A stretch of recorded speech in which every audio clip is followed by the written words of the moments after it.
So here we are in Speyside Sao Paulo office in Brazil. I'm with Melanie Wahl, our country manager for Brazil, Eduardo Valle, our head of government relations. It's been an extraordinary 48 hours since O Globo News, one of the leading news outlets in Brazil, broke the story that it had audio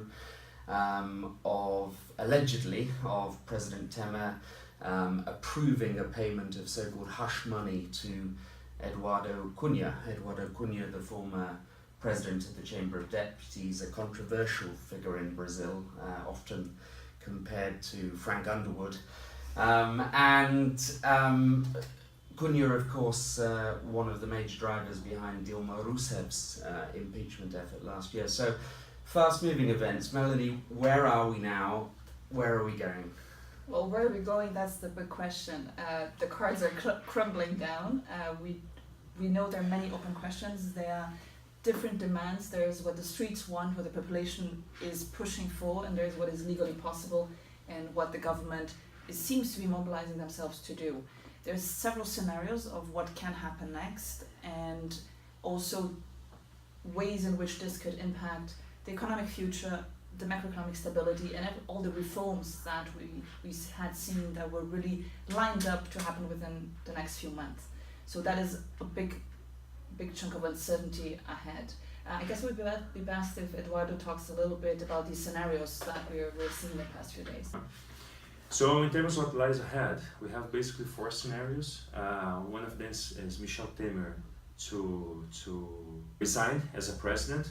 He had the chance yesterday, but he didn't during a public official, his first official communication. But there's still a possibility that he does it if his situation remains as unsustainable as it seems it will be for the coming days or weeks. The other possibilities are the Supreme Electoral Court, which early in June the 6th, although this date might change, judges his ticket with Dilma Rousseff when he both ran for president and vice president in 2014. So this is one possibility, and for the moment the closest for Temer to leave office, and we have the most likely scenario as things stand today, you feel?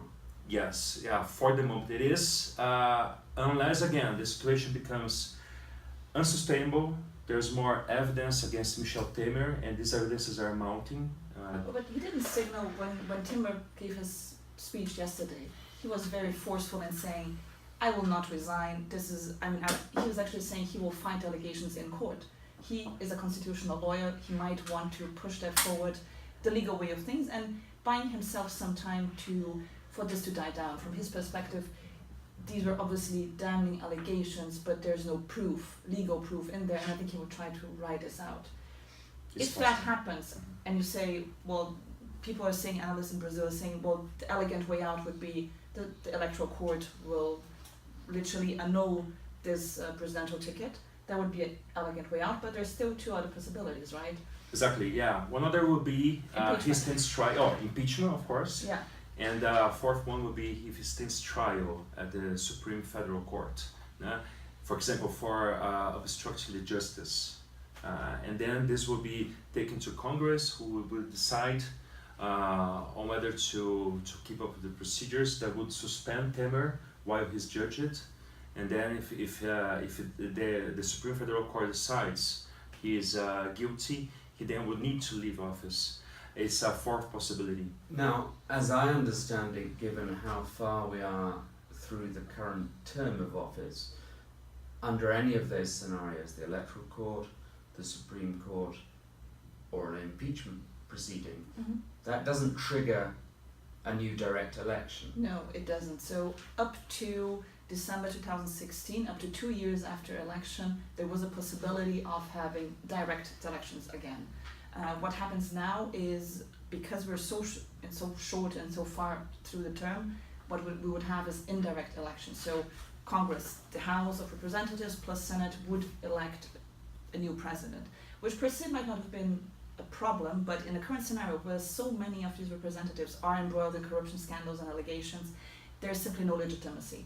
So what we see on the streets these days, I mean, yesterday you had protests in growing Brazil. by growing the from- hour this weekend, I'm sure. Although Exactly. the rain doesn't help.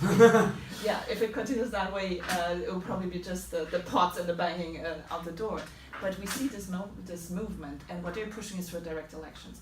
The only way for this to happen is if you change the constitution. So either you have a constitutional amendment, and there are already a few bills in Congress trying to push for this possibility to allow for direct elections now. The alternative would be if the Supreme Court decides to be creative in interpreting this new electoral law. So these are two possibilities to push on direct election. We think that that's the most likely.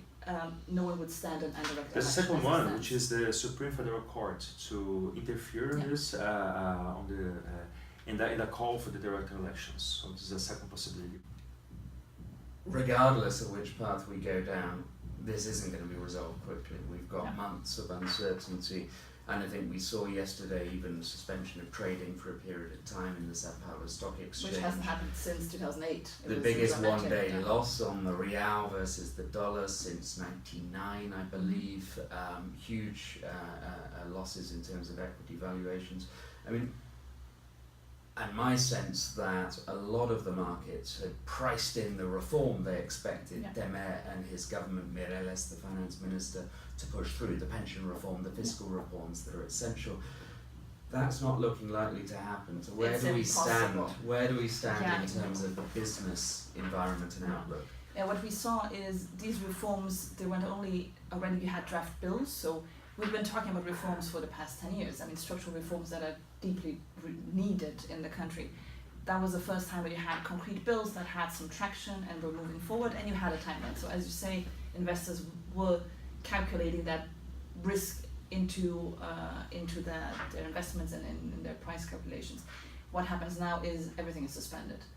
It doesn't look like the government has the majority to pass any reforms forward. The coalitions in Congress have been crumbling.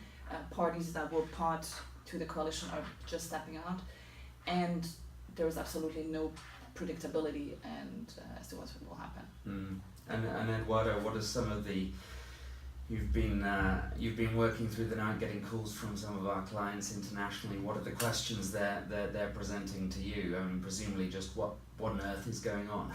Exactly. Well, there's a very concrete example that I can give from one of our clients, for example, that's it's joining a major investment forum that's taking place here in Brazil by the end of this month. The 2017 Brazil Investment Forum. Anyway, Michel Temer will be, maybe he still is, we don't know, but he will be the anchor of that event.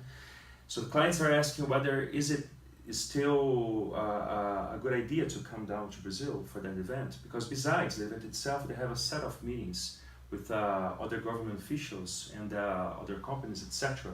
And they don't know if the minister that they are planning to meet on June the 1st, for example, will be still in office. Yeah. So there's a lot of uncertainty. There's this uncertainty. Well, a hugely complex, fast-moving situation. Thank you, Melanie. Thank you, Eduardo. We'll keep you updated.